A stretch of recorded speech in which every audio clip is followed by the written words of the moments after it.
небольшой рассказ об особенностях зимних походов. Последний раз зимой в лесу в палатке я был в декабре. Ночью опускалось до -12, к утру стало теплеть. На самом деле это была ужасная ночевка, хотя и не связанная с холодом, с дрожью, а бывало и такое. Самое ужасное это было полное отсутствие какой-либо деятельности в темное время суток. А темное время суток началось часов в 5 и продолжалось там где-то до 9 утра. Я пытался читать, но не хватало света. Общая какая-то обстановка была нерадостная. И я скорее бы сказал, что это был как раз отрицательный образ зимнего туризма. Были и более неприятные эпизоды. Я сейчас говорю о неприятных эпизодах, чтобы на их фоне сказать, что на самом деле зимние походы могут быть интересными, качественными и приятными даже. Самый отрицательный опыт был как раз с ночевкой. Это было 2 ночи за Приозерском. Я взял бивуачный мешок Мармот, который обладает мембранной тканью, который весит мало. Взял пуховой спальник. У меня это все промокло в первую ночь, которая была еще относительно сносной. А вторую я буквально расслаблял и напрягал мышцы. И так делал, пока не стало светать. В начале 10-го я встал, у меня абсолютно раскалывалась голова, стал ходить, расхаживаться, сделал костер, приготовил еду и с радостью отправился километров на 15 к электричке. Это тоже совершенно отрицательный опыт. Хотя я как раз и покупаться успел, льда на Ладоге не было, снег лежал, был небольшой мороз. И что же вот в этих 2 случаях было самого неприятного? Отсутствие деятельности. То есть в походе должно быть интересно. Это минимальное требование, если, конечно, вы не какой-нибудь беглец-беженец, и вам, в общем-то, надо от кого-то скрываться, но там интерес у вас гораздо более существенный, и давать по этому поводу советы я не могу, не пришлось пока еще. Вот. Летом у нас купание, у нас солнце, у нас вот эти милые вечера, когда постепенно темнеет, дымок от костра. Вот есть о чем подумать, помечтать.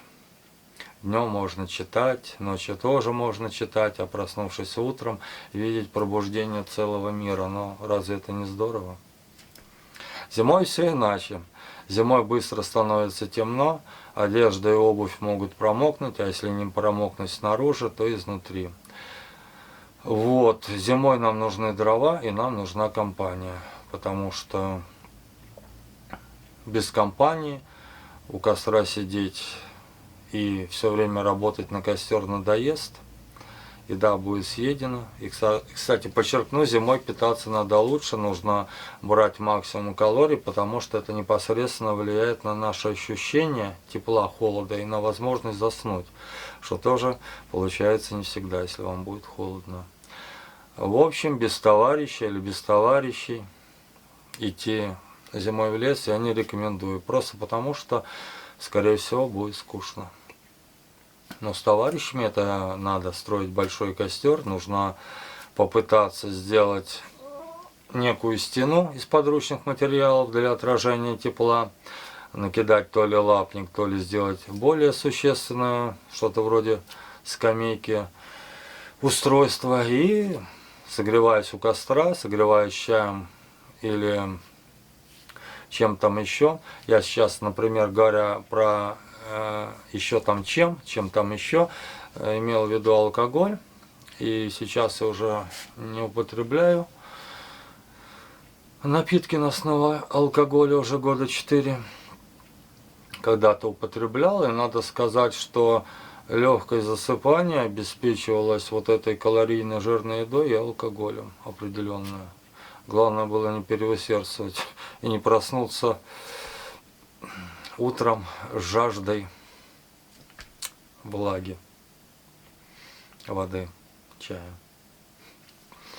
Вот, а когда у вас есть добрые товарищи, интересные товарищи, у вас есть этот темный лес, этот антураж зимнего похода, когда можно вспомнить Куваева, Федосеева, когда у костра в совместной деятельности, при поддержании вот этого огня, при приготовлении чая, какой-то еды, находится множество историй, которые могут быть уместны, которые просто могут обрадовать, которые прозвучат иначе. Например, у меня был знакомый товарищ, который любил рассказывать о снежном человеке, которого он якобы видел в детстве, может быть и видел.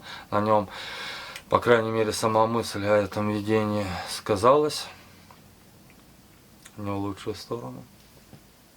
Но это интересно, это уместно. Представляете, темно, что-то где-то трещит, и вот я в детстве был в палатке, мать отошла, отец ушел на охоту куда-то далеко, и вдруг я услышал шаги, выглянул, и что-то страшное меня поразило. Я не помню что, и мать пришла встревоженная, она, наверное, побоялась мне рассказать эту историю, что же она там видела. А медвежьих следов или еще каких-либо посторонних следов вокруг не было. Вот, ночью это все звучит гораздо интереснее. И с добрыми друзьями, конечно, вы хорошо проведете время, это запомнится, это будет неким достижением. Вот. Ну и чего нельзя делать зимой в походах или крайне нежелательно, иначе вы станете опытным выживальщиком, если выживете, это перетруждаться. Перетруждаться в движении. Был тоже отрицательный опыт, я был не один, кстати. Октябрь месяц, выпало по колено снега. Мы шли по знакомым вроде местам, стемнело, заблудились. На первой же остановке стало понятно, что выработанный пот просто никуда не денется. Минут через 10 буквально стало крайне холодно. Пришлось опять идти. Опять температура где-то около минус 10. Зашли на некую вырубку, стали там плутать. Оказалось, что ходили кругами. Обыкновенное дело для ночного движения. Я провалился, прыгая с какого-то ствола в ручей по колено. Тут я уже понял, что нужно выходить в любом случае, потому что попытка разбить палатку, это будет крайне некомфортное переживание ночной жизни. Вот мы пошли напрямик по компасу, стоим, уже там какое-то было такое место интересное, как оказалось, канава, по пояс снегом, доедаем последнюю шоколадку. И тут мимо нас, метрах в 5-10, проезжает локомотив. Оказывается, мы стояли и абсолютно не подозревали о том, что мы стоим возле железной дороги. Встали, пошли по направлению к станции. Мы эти места знали хорошо. Я топтал дорогу, ибо был сильнее товарищей, и мы вышли на станцию. Там часа 2 надо было ждать электрички. Я тогда еще употреблял алкоголь. И как раз перцовка с медом, какое-то там сало и прочее, скрасили очень хорошо, были очень уместны. Один из редких случаев уместности всего этого. Пришла электричка, там было тепло, там было хорошо, и мы, слава богу, вернулись домой, пошли ночевать с мокрыми ногами, не имея возможности нормально развести костер. При таком снеге, обессиленные, я думаю, что самое лучшее было ложиться сразу спать. Но это было бы неприятное испытание. Я думаю, с нами бы ничего не случилось, но представьте, такая история, и у вас, не дай бог, да, там что-то случилось с рюкзаком, да, там вы куда-то упали, он у вас куда-то уплыл, он провалился, и все. И это уже надо буквально спасать себя. Каким-то образом неимоверным разводить костер под какой-нибудь елью, сжигать все, но дожить до утра и утром уже думать, куда выходить. Не заснуть на этом морозе, да. Иногда скрашивают страшные истории. Кстати говоря, может быть, единственный такой очевидный мистический случай произошел недалеко от Вацкилова, на одном из озер. Там вроде бы, по слухам, как потом сказали, было кладбище заключенных, которые там строили что-то военное. Я спал в своей палатке, товарищ в своей. Кстати говоря, терпеть не могу разделять с кем-нибудь это жилище временное. И мне приснился сон. Это была середина ночи, что-то около 2, около часа. Я сплю, и я вижу, как к палатке подбегают некие люди, бьют палками по ней и тащат. Я буквально проснулся от ужаса, да, вот я не мог ни руками, ни ногами двинуть, но я проснулся в ужасе, что меня задвигают. Оказалось, что нет, тишина. Самое странное, что товарищу приснился тоже сон, что на его палатку напали и по ней бьют. Вот. Мы об этом не говорили перед этим, да, никакого внушения вроде бы не было. Что это было, я не знаю. Ну и, может быть, самое основное, это костер. Для костра зимой, если снега много, мы такой случай рассматриваем. Я снимки приведу, что значит много снега. Нужны сухие сосенки, более-менее хорошего диаметра. Из них надо сделать что-то вроде помоста. На этом помосте, предварительно утоптав снег, поставить помост, на этом помосте развести костер. Вот этот помост с костром будет, ну, по крайней мере, то, что я делал, что у меня получалось, он будет постепенно оседать. И к утру или на следующий вечер, да, на следующее утро вы окажетесь, может быть, на краю некой ямы, в которой, однако, будет гореть костер, что очень здорово. Вот, для розжига костра в наших лесах, опять-таки, самое простое, это наломать паутинку еловую, веточки тонкие, которые всегда сухие, которые можно разжечь. У меня получалось самый неприятный ливень. Надо иметь зажигалку, потому что не факт, что зимой с помощью магниевого сплава у вас что-нибудь получится. Вот. Надо иметь сосновые сучья побольше, то есть постепенность костра и, самое главное, наличие того, что вы будете подкладывать, а не бегать, пока он начнет гаснуть. То есть надо собрать дрова, надо их каким-то образом дифференцировать, и все будет хорошо. Этот помост будет оседать, вам будет тепло, лес не будет страшным, а будет добрым, родным и приветливым.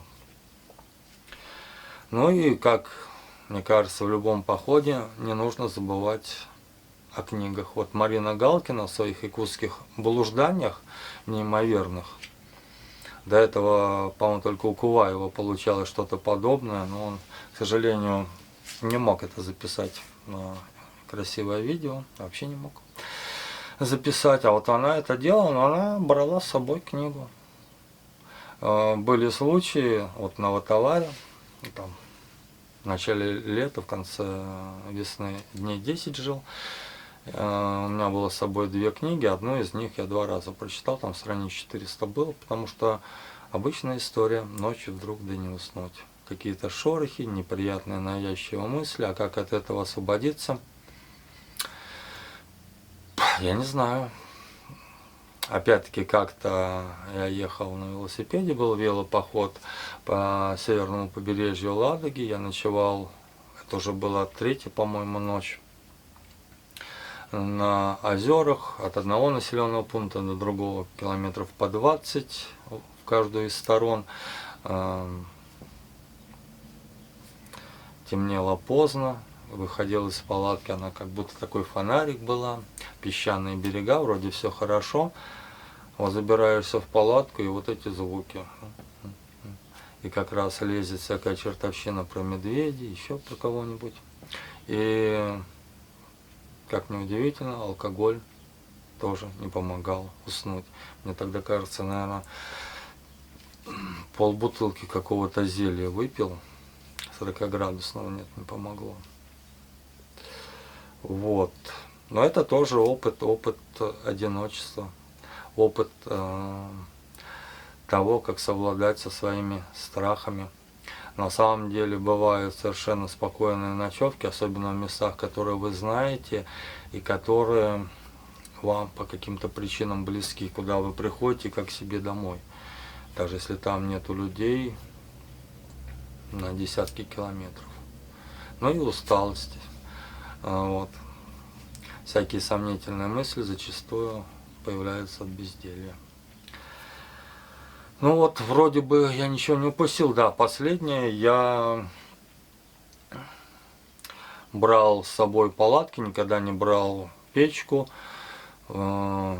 Проводил иногда время у костра, но спал и ночевал всегда в палатке. В общем и целом, градусов до 12-15 мороза. Мне всегда хватало зимнего спальника одного. И я думаю, что вот эти ночевки духи Федосеева или Куваева вот, у костра требуют определенной одежды, определенного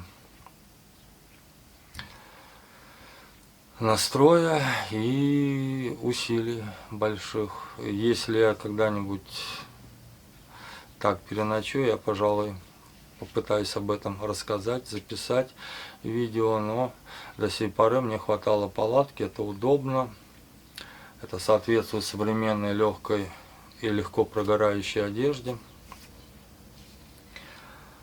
Ну, да, по поводу топора я уже говорил, лучшее, что у меня было, это фискарс, но, впрочем, топор зимой точно нужен, и желательно на длинной рукояти.